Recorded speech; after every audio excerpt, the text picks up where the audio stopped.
Chapter 1. The Friend I Never Questioned. I wasn't fired by my boss, and I wasn't fired because I failed. I was fired by the one person I trusted enough to call my work best friend. He sat next to me in meetings, told me to stay loyal to the company, then quietly signed my termination letter. My name is Elena Whitmore, and this is the story of how silence, patience, and one signature turned a betrayal into something no one saw coming. I used to believe that loyalty at work was something you earned slowly, the way you earn trust in any long relationship. You show up early, you stay late, you do what you promise, even when no one is watching. For more than 10 years at Northbridge Solutions, that belief shaped everything I did. I joined the company in 2014, fresh out of a mid-career pivot that scared everyone except me. Operations was not glamorous, but it was honest work. Systems, processes, people. I learned the rhythm of the place faster than most, not because I was smarter, but because I paid attention. Who needed what, where things broke, which promises were real and which were just noise in meetings. By 2018, I was promoted to Senior Operations Manager. I remember calling my husband Thomas from the parking garage that night, sitting in my car with the engine off, letting the moment settle. He told me he was proud of me. I told him I finally felt like I belonged somewhere. Northbridge became more than a job after that. It became the place I defended when friends complained about corporate life. The place I chose again in 2020 when another company made me an offer with more money, a shinier title, and fewer headaches. I almost said yes. Almost. What stopped me was a conversation in the break room with Marcus Hale. Marcus was already there when I walked in, leaning against the counter, scrolling through his phone. He worked in HR, officially as a business partner, unofficially as the person everyone went to when things felt complicated. He looked up and smiled when he saw me. "You look like someone about to run away," he said. I laughed and told him about the offer. I kept my voice casual, but he saw right through me. Marcus was good at that. He listened in a way that made you feel seen, not judged. He asked what I wanted, not what the offer said. When I told him I wanted to build something that mattered, something stable, something bigger than a paycheck, he nodded like I had just confirmed something he already knew.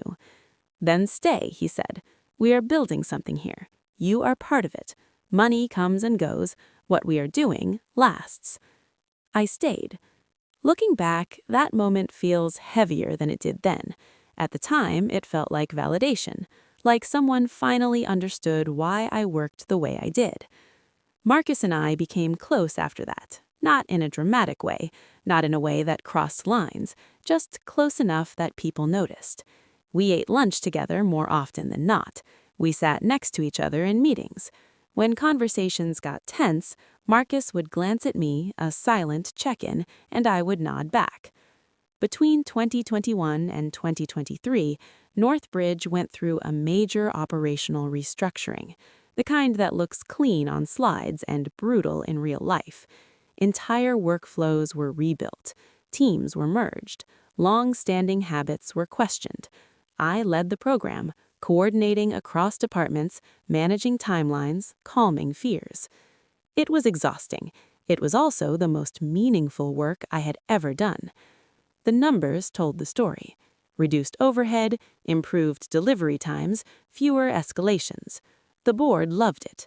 Diane Keller, our COO, praised the initiative in public meetings. She liked results and structure, and I gave her both. Marcus was there through all of it. He offered to help with the HR side of the project, especially the compliance documentation. He said it would protect me. "If anything goes wrong," he told me one afternoon, "they will look at process first. Let me handle that. It is literally my job to make sure you do not get buried in paperwork." I agreed without hesitation. It felt logical, sensible. Marcus had access to systems I did not. He spoke the language of policies and procedures fluently. I trusted him. There was a meeting in late 2022 that still replays in my head. a senior leadership review with Diane and a few department heads. I had prepared a detailed proposal addressing a bottleneck that had been slowing client onboarding for months. It was technical but clear. I knew it inside out. Marcus presented it. He stood at the front of the room, clicking through the slides I had built, explaining the logic in his calm, measured tone. He glanced at me once, briefly, as if asking permission. I nodded, even though something in my chest tightened. When Diane praised the clarity of the approach, Marcus smiled and said we'd worked closely on it. He did not say it was my idea. He did not say it wasn't. After the meeting, I pulled him aside. I told him it caught me off guard. He looked genuinely surprised. "I just wanted it to land cleanly," he said. "Sometimes it helps when it comes from HR. Less resistance. You know how they are." I let it go. That became a pattern. Small moments, small adjustments, Marcus stepping in to explain things I had already explained, Marcus forwarding emails on my behalf, Marcus suggesting we document a decision differently, just in case.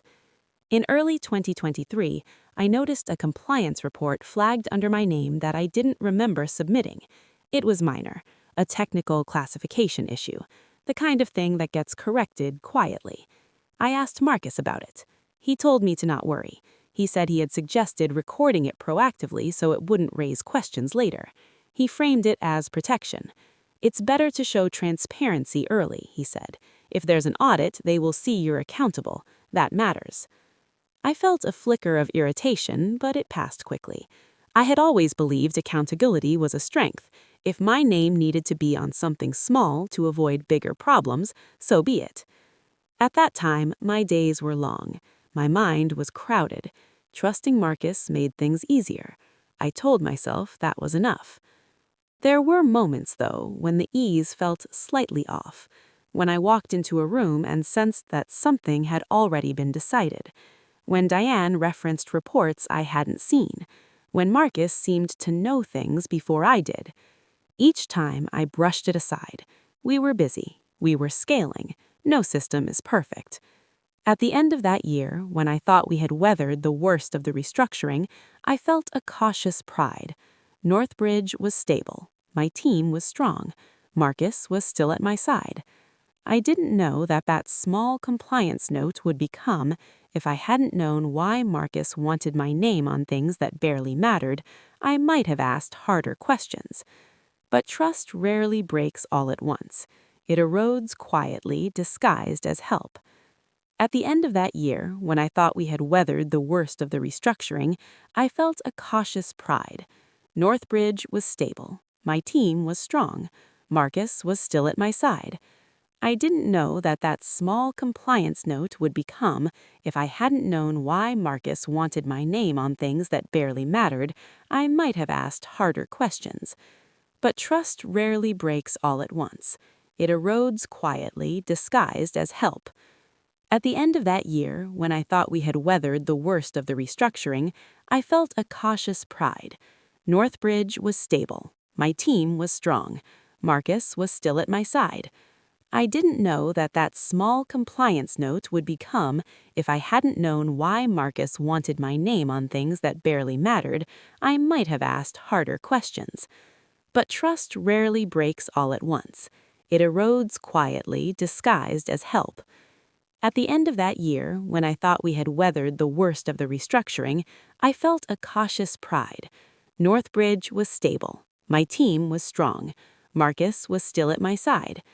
I didn't know that small compliance note would become, if I hadn't known why Marcus wanted my name on things that barely mattered, I might have asked harder questions. But trust rarely breaks all at once.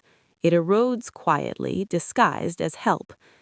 At the end of that year, when I thought we had weathered the worst of the restructuring, I felt a cautious pride. Northbridge was stable. My team was strong. Marcus was still at my side. I didn't know that small compliance note would become, if I hadn't known why Marcus wanted my name on things that barely mattered, I might have asked harder questions. But trust rarely breaks all at once. It erodes quietly, disguised as help. At the end of that year, when I thought we had weathered the worst of the restructuring, I felt a cautious pride. Northbridge was stable. My team was strong. Marcus was still at my side. I didn't know that that small compliance note would become, if I hadn't known why Marcus wanted my name on things that barely mattered, I might have asked harder questions. But trust rarely breaks all at once. It erodes quietly, disguised as help. At the end of that year, when I thought we had weathered the worst of the restructuring, I felt a cautious pride. Northbridge was stable. My team was strong. Marcus was still at my side. I didn't know that that small compliance note would become, if I hadn't known why Marcus wanted my name on things that barely mattered, I might have asked harder questions. But trust rarely breaks all at once. It erodes quietly, disguised as help. At the end of that year, when I thought we had weathered the worst of the restructuring, I felt a cautious pride. Northbridge was stable. My team was strong. Marcus was still at my side. I did not know that the story we were building together was already being rewritten, line by line, in a way I could not yet see. And I told myself, without hesitation, that trusting him was just the cost of doing serious work in a serious place. Chapter 2. The Room Where Everything Changed. The email arrived on a Tuesday morning, tucked between a calendar reminder and a system update notification, and at first glance it did not look like the kind of message that ends careers. Mandatory meeting, HR and executive leadership, scheduled for that afternoon. No agenda, no explanation. I forwarded it to Marcus almost immediately, adding a short note asking if he knew what it was about. He replied within minutes, calm as always, telling me not to overthink it. Routine review, he said. Governance check. It happens every quarter. Just bring your notes in case they have questions. I tried to shake the unease that settled in my stomach after that. Routine reviews did not usually involve both HR and the COO, but Northbridge had been tightening controls since the restructuring. I told myself this was just another step in that process, another box to check. Still, I spent the rest of the morning distracted. I reread old emails, I double-checked files that had already been approved. I told myself I was being thorough, not anxious. At noon, Marcus stopped by my desk. He leaned against the edge, hands in his pockets, the same posture he always used when he wanted to appear relaxed. "You look tense," he said. "It really is nothing. Diane just wants to make sure everything is aligned before the next board update." I asked him if there was anything specific I should prepare for. He shook his head and smiled, reassuring, almost warm. "You have done nothing wrong, trust me." The conference room they let us into that afternoon was smaller than the ones I was used to. No windows, neutral walls, a long table with 3 chairs on one side and one on the other. Diane Keller sat at the far end, her laptop open, her expression unreadable. An HR representative I barely knew sat to her right. Marcus took the seat next to mine. I noticed immediately who was not there. No one from my team, no peers, no familiar faces who had worked alongside me for years. The door closed softly behind us. Diane did not waste time. She began speaking in the same controlled tone she used in earnings calls, measured and detached. She said the meeting was about compliance concerns related to the operational restructuring initiative. She said there had been an internal review. As she spoke, she turned her screen slightly so we could see it. A list of emails appeared, each one time-stamped, each one carrying my name. Decisions, approvals, classifications, the same small compliance issue I had noticed months earlier, now framed as part of a larger pattern. My heart started to race, but my voice stayed steady when I spoke. I explained that many of those items had been handled by HR in collaboration with me. I said Marcus had managed the compliance documentation. Diane nodded, but did not look at me. She asked Marcus to confirm. Marcus cleared his throat and spoke evenly. "The process was followed," he said. "The records reflect that." That was it. No elaboration, no defense, just confirmation. I turned to him, waiting for the rest. waiting for him to say what he had told me dozens of times before, that he had suggested those entries, that he had handled the filings, that we had discussed every step. He did not meet my eyes. The HR representative began outlining the governance policy introduced in 2022. She explained how accountability was assigned. She explained how deviations were documented. She explained how leadership was expected to model compliance. I listened, numb, as if the words were being spoken underwater. I recognized every policy she mentioned. I had supported their implementation. I had trained my team on them. Finally, Diane looked at me then. She said the review had concluded that the responsibility rested with me as the senior leader on the project. She said the company could not ignore that. I tried again. I said many of those items had been handled by HR in collaboration with me. I said Marcus had managed the compliance documentation. Diane nodded, but did not look at me. She asked Marcus to confirm. Marcus cleared his throat and spoke evenly. The process was followed, he said. The records reflect that. That was it. No elaboration, no defense, just confirmation. I turned to him, waiting for the rest, waiting for him to say what he had told me dozens of times before, that he had suggested those entries, that he had handled the filings, that we had discussed every step. He did not meet my eyes. The HR representative began outlining the governance policy introduced in 2022. She explained how accountability was assigned. She explained how deviations were documented. She explained how leadership was expected to model compliance. I listened, numb, as if the words were being spoken underwater. I recognized every policy she mentioned. I had supported their implementation. I had trained my team on them. Finally, Diane looked at me then. She said the review had concluded that the responsibility rested with me as the senior leader on the project. She said the company could not ignore that. I tried again. I said many of those items had been handled by HR in collaboration with me. I said Marcus had managed the compliance documentation. Diane nodded, but did not look at me. She asked Marcus to confirm. Marcus cleared his throat and spoke evenly. The process was followed, he said. The records reflect that. That was it. No elaboration, no defense, just confirmation. I turned to him, waiting for the rest, waiting for him to say what he had told me dozens of times before, that he had suggested those entries, that he had handled the filings, that we had discussed every step. He did not meet my eyes. The HR representative began outlining the governance policy introduced in 2022. She explained how accountability was assigned. She explained how deviations were documented. She explained how leadership was expected to model compliance. I listened, numb, as if the words were being spoken underwater. I recognized every policy she mentioned.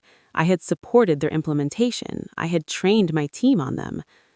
Finally, Diane looked at me then. She said the review had concluded that the responsibility rested with me as the senior leader on the project. She said the company could not ignore that. I tried again.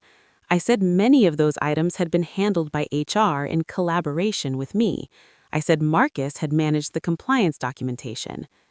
Diane nodded, but did not look at me. She asked Marcus to confirm. Marcus cleared his throat and spoke evenly. The process was followed, he said. The records reflect that. That was it. No elaboration, no defense, just confirmation. I turned to him, waiting for the rest, waiting for him to say what he had told me dozens of times before, that he had suggested those entries, that he had handled the filings, that we had discussed every step. He did not meet my eyes. The HR representative began outlining the governance policy introduced in 2022. She explained how accountability was assigned. She explained how deviations were documented. She explained how leadership was expected to model compliance. I listened, numb, as if the words were being spoken underwater. I recognized every policy she mentioned. I had supported their implementation. I had trained my team on them. Finally, Diane looked at me then. She said the review had concluded that the responsibility rested with me as the senior leader on the project. She said the company could not ignore that. I tried again. I said many of those items had been handled by HR in collaboration with me. I said Marcus had managed the compliance documentation. Diane nodded, but did not look at me. She asked Marcus to confirm.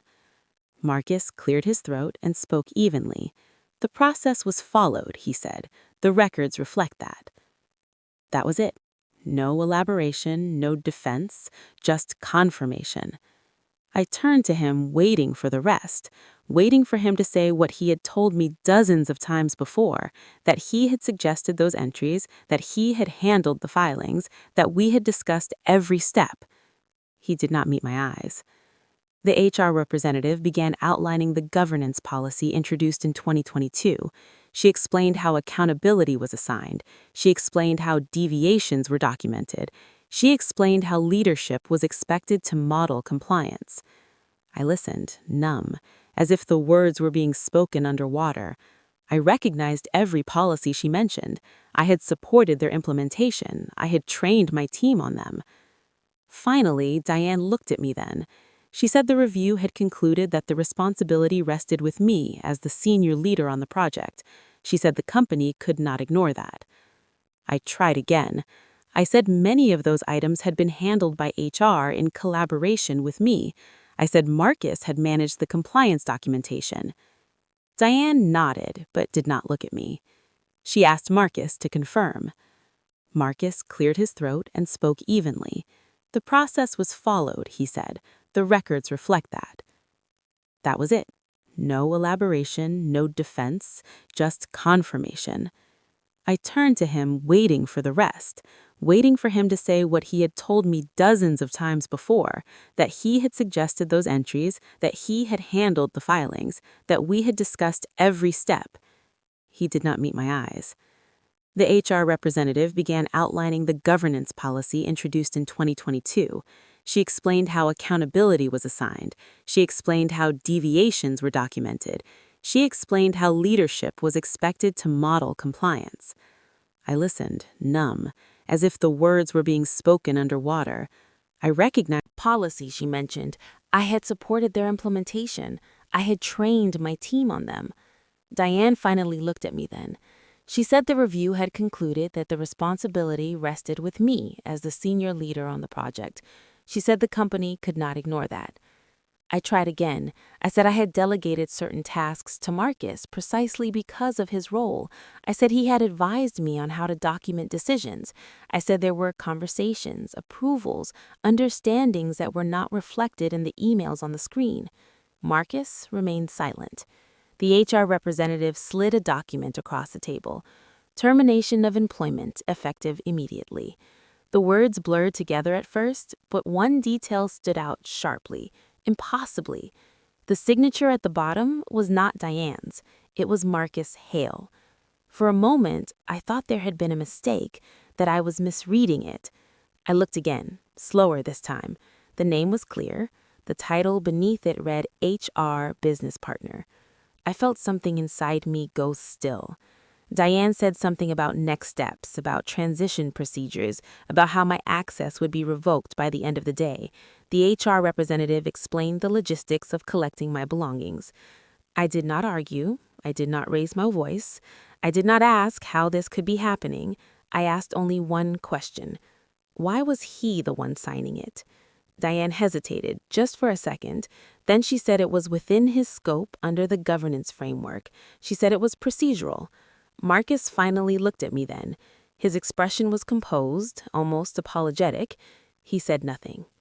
I signed where they indicated, my hands steady despite the noise in my head. I stood up. I thanked them for their time. I walked out of the room without looking back. Security met me at my desk. They were polite, professional, embarrassed on my behalf. I packed my bag slowly, aware of how normal everything around me still looked. Phones rang, keyboards clicked, people laughed in the distance. No one knew what had just happened. As I walked through the lobby, I caught my reflection in the glass. I looked the same. No visible cracks, no outward sign that something fundamental had shifted. Outside, the air felt different, heavier. I stood on the sidewalk for a moment, my badge already deactivated, my phone buzzing with unread messages I could not bring myself to check. Marcus did not follow me out. I got into my car and sat there with my hands on the steering wheel, staring straight ahead. I felt grief, but it was muted, wrapped in disbelief. More than anything, I felt dislocated, like I had been pushed out of a life I thought I understood. I did not cry. I did not scream. I drove home. That evening, as the sun dipped low and the house grew quiet, I replayed the meeting in my mind, not looking for mistakes, but for meaning, for the moment I had missed, for the truth that had been hidden in plain sight. I realized then that the room where everything changed was not just a conference room. It was the place where I finally saw the difference between trust and convenience and understood how easily one could be used to destroy the other. Chapter 3. When Silence Became My Strategy. What followed was not a dramatic fallout, not a public fight, not a flurry of emails demanding answers.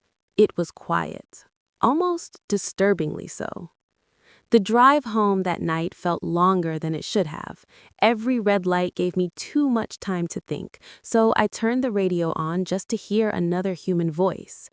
When I pulled into the driveway, the house lights were already on. Thomas was waiting. He did not rush me with questions. He took my bag, set it by the door, and asked one simple thing. "Are you okay?" I shook my head once and sat down at the kitchen table. The words came out slowly, unevenly.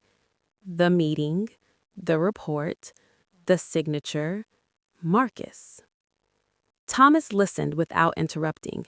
When I finished, he leaned back in his chair and exhaled. "I wish you had listened to me sooner," he said quietly. There was no accusation in his voice, just sadness. "I know," I said. "I really do." That night, I did not sleep much, not because I was spiraling, but because my mind had shifted into a different mode, less emotional, more alert, the kind of clarity that comes after something irreversible has already happened. By morning, I knew one thing for certain. I was not going to fight this publicly. Not yet, and not loudly. Silence, I realized, gave me something I had not had in a long time: space. A few days later, I reached out to Linda Perez. Linda had been the HR director at Northbridge years before Marcus ever set foot in the building.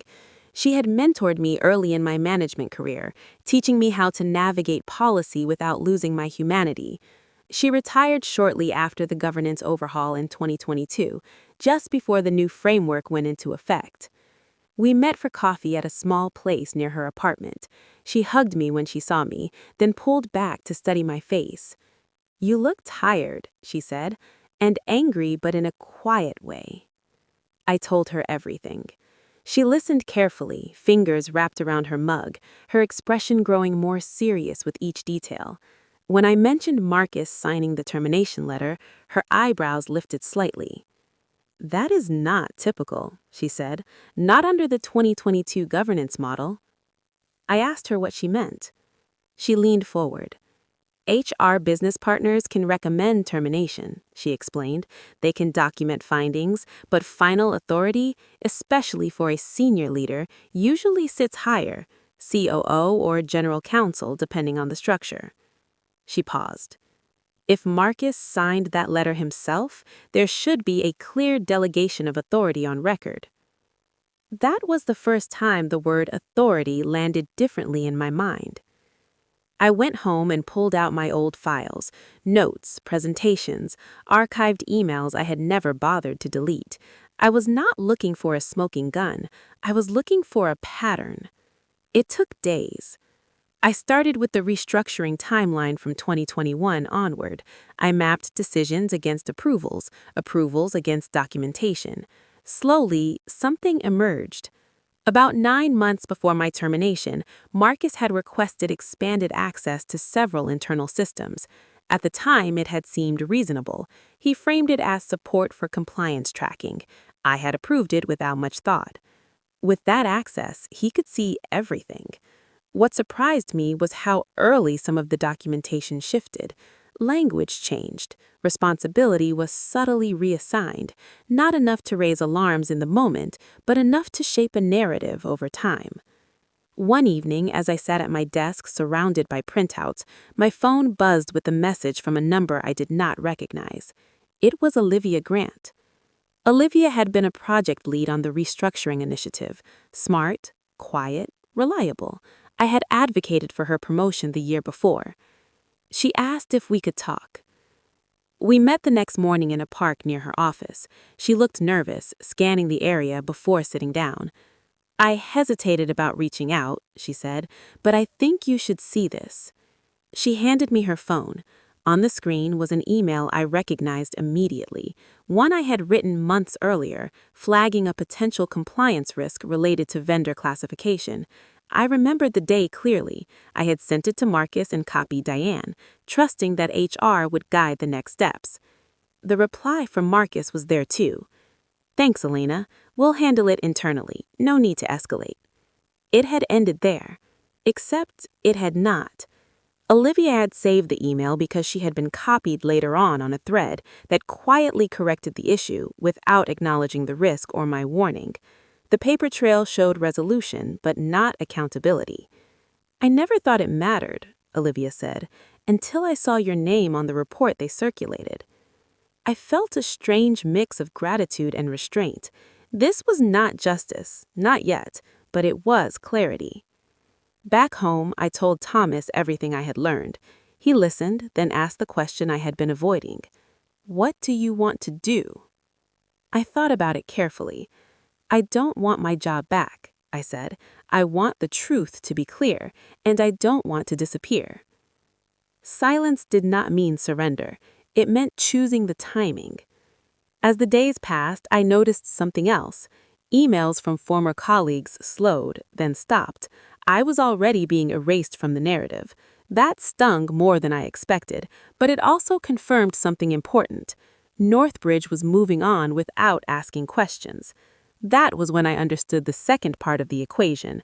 My absence was not neutral. It created a gap.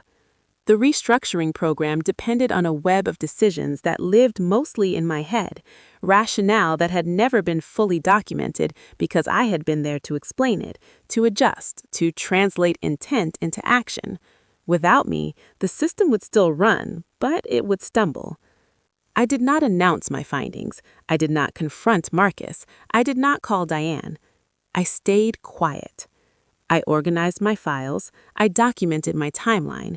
I backed up everything that was legally mine to keep. And when a recruiter reached out the following week, asking if I was available for new opportunities, I didn't say yes. I said, not yet, because I was no longer reacting to what had been done to me. I was deciding how and when I would re-enter the story. Chapter 4. The Truth No One Expected. The shift did not announce itself. It happened quietly, the way most institutional cracks do, starting far above my line of sight. I learned about the audit from Olivia first. She texted late one evening asking if I had a minute. When I called her, she did not waste time with small talk. "They are asking questions now," she said. "Real ones." She told me that meetings had multiplied, that timelines were being requested, that people were suddenly looking for documentation they had never cared about before. The restructuring initiative had stalled. Decisions that once moved smoothly now froze mid-sentence because no one could explain why they had been made. Without me, the logic behind the system was gone. A week later, an unfamiliar name appeared in my inbox. Rachel Moore, Corporate Counsel, External. She wrote with precision, not warmth, requesting a brief call to discuss my previous role at Northbridge Solutions in the context of an internal review. I showed the email to Thomas before replying. He read it once, then again. "This is it," he said. "This is what you waited for." Rachel and I spoke the next morning. Her voice was calm, professional, deliberately neutral. "We are conducting an internal audit related to governance compliance," she said. "Your name has come up frequently." I told her I was not surprised. She asked if I would be willing to answer questions. I said yes, under one condition: that the conversation remain factual and documented. She agreed, without hesitation. Over the next several days, I walked her through the restructuring timeline. Not emotionally, not defensively, just clearly. I explained decisions. I explained intent. I explained what had been delegated and why. I mentioned Marcus, carefully, without accusation, sticking to verifiable facts. Rachel listened more than she spoke. When she did ask questions, they were precise: dates, access levels, authority. At one point, she paused. "You were not copied on this approval," she said. I told her I had never seen it. That seemed to matter. The audit expanded quickly after that. Olivia's saved emails were requested. System access logs were pulled. The narrative that had once looked airtight began to fray. Then Marcus called me. The first time, I let it go to voicemail. The second time, he left a message. "Elena, hey, it is Marcus. I think there has been a misunderstanding. Can we talk?" There was no confidence in his voice, no smooth reassurance, just tension, barely contained. I did not respond. 2 days later, he emailed. Short, careful. He said the audit had gone further than expected. He said he wanted to clear the air. He said he had always acted in my best interest. I forwarded the message to Rachel without comment. Diane reached out soon after. Her assistant asked if I would be available for a brief conversation. I agreed. When Diane came on the line, she sounded tired. "I want you to know this was never personal," she said. "We followed the information we had." I told her I understood that. I told her information shapes outcomes. She asked if I had been aware of Marcus's level of authority. I told her I had trusted HR to operate within governance. There was a long pause. "That is what concerns us now," she said. The findings came together faster than I expected. The audit confirmed what Linda had suggested weeks earlier. Marcus had signed my termination without proper delegation.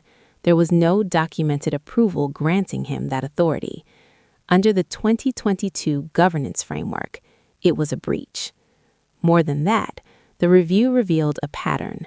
Documentation adjusted just enough to redirect accountability, emails selectively forwarded, risks downplayed when it served him, amplified when it did not.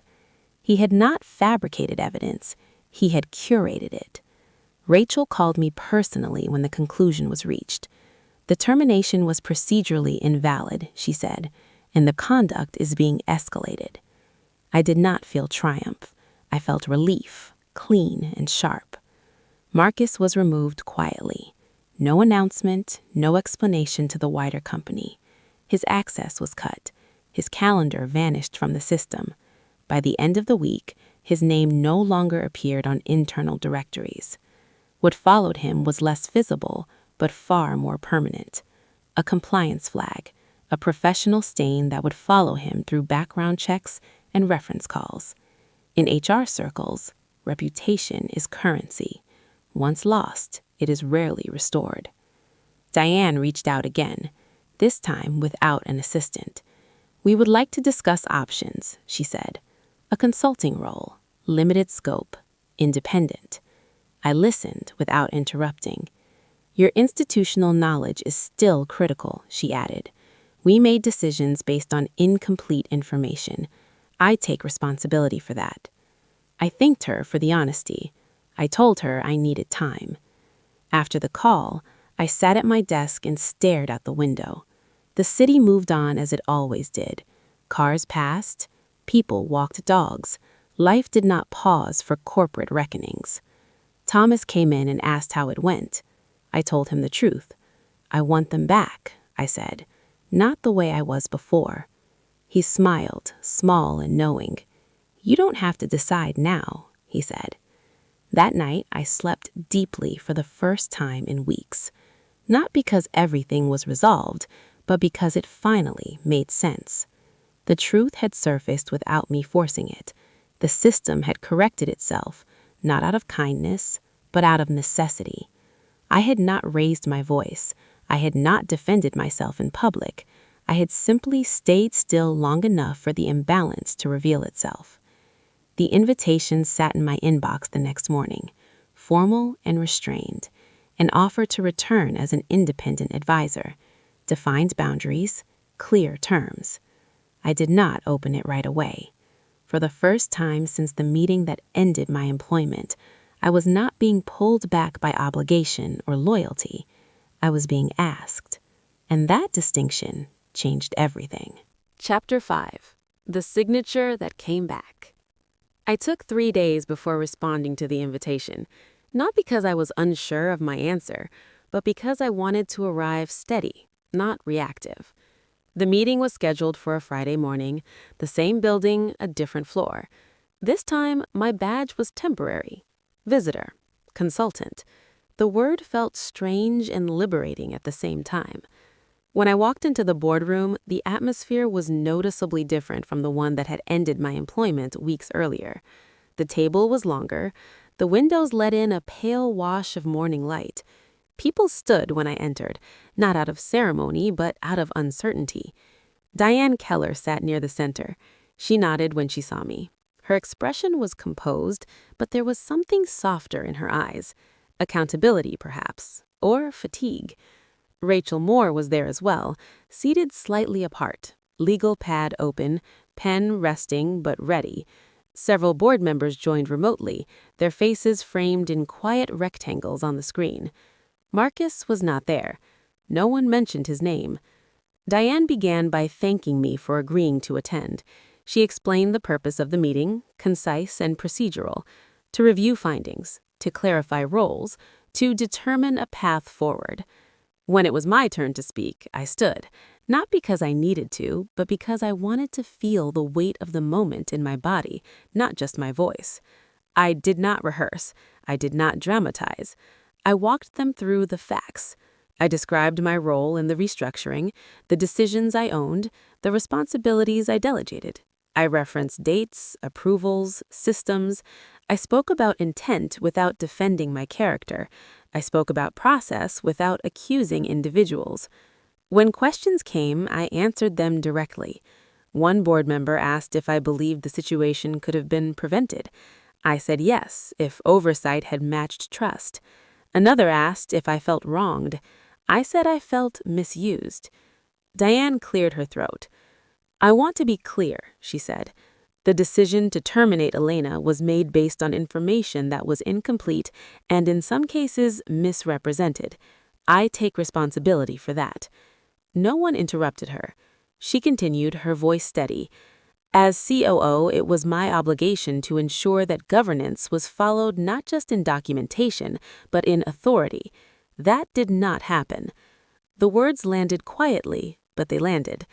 There was no apology directed at me. There did not need to be. This was not a personal reckoning. It was an institutional one. Rachel outlined their remediation steps: updated approval frameworks, separation of access, mandatory review layers for HR actions involving senior leadership. Then Diane turned to me again. "We would like to offer you a consulting agreement," she said. "Independent, fixed term. You would advise on stabilization and knowledge transfer. Full autonomy, no reporting line to HR." I listened carefully, not for the prestige of the offer, but for its boundaries. I told her I would accept under specific conditions. I would not return as an employee. I would not manage staff. I would not participate in internal politics. My role would be advisory only, with clearly defined deliverables and a fixed end date. Diane nodded. "That is acceptable," she said. When the meeting concluded, people lingered. Some thanked me, some avoided my gaze. One board member stayed behind to tell me that my restraint had mattered.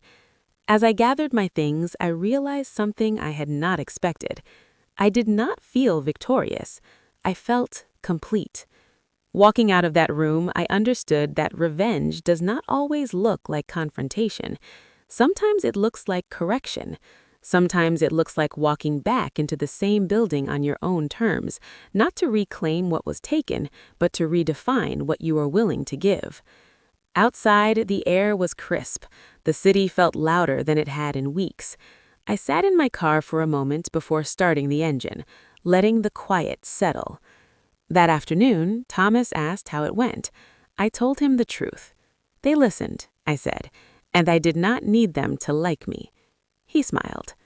That night, I signed the consulting agreement, not as an act of forgiveness and not as a compromise, as a boundary. The signature felt different from the one that had ended my job. This one didn't take anything from me. It gave shape to what I had already reclaimed. I did not reach out to Marcus. I didn't need closure from him. His absence was explanation enough. In the weeks that followed, I did the work I agreed to do, cleanly, professionally, without nostalgia. When the term ended, I stepped away without ceremony. Northbridge moved on, so did I. What stayed with me was not the betrayal, but the clarity it forced, about trust, about power, about how easily loyalty can be mistaken for leverage. If there is anything I learned from this, it's that silence is not weakness when it's chosen, that restraint can be a form of authority, and that the most lasting consequences are often signed quietly, long after the noise fades. If you've ever been pushed out by someone you trusted, I would love to hear how you handled it. Not the version you tell at parties, but the one that stayed with you. Share your thoughts or just stay for the next story. Sometimes the most important conversations begin after the room goes quiet.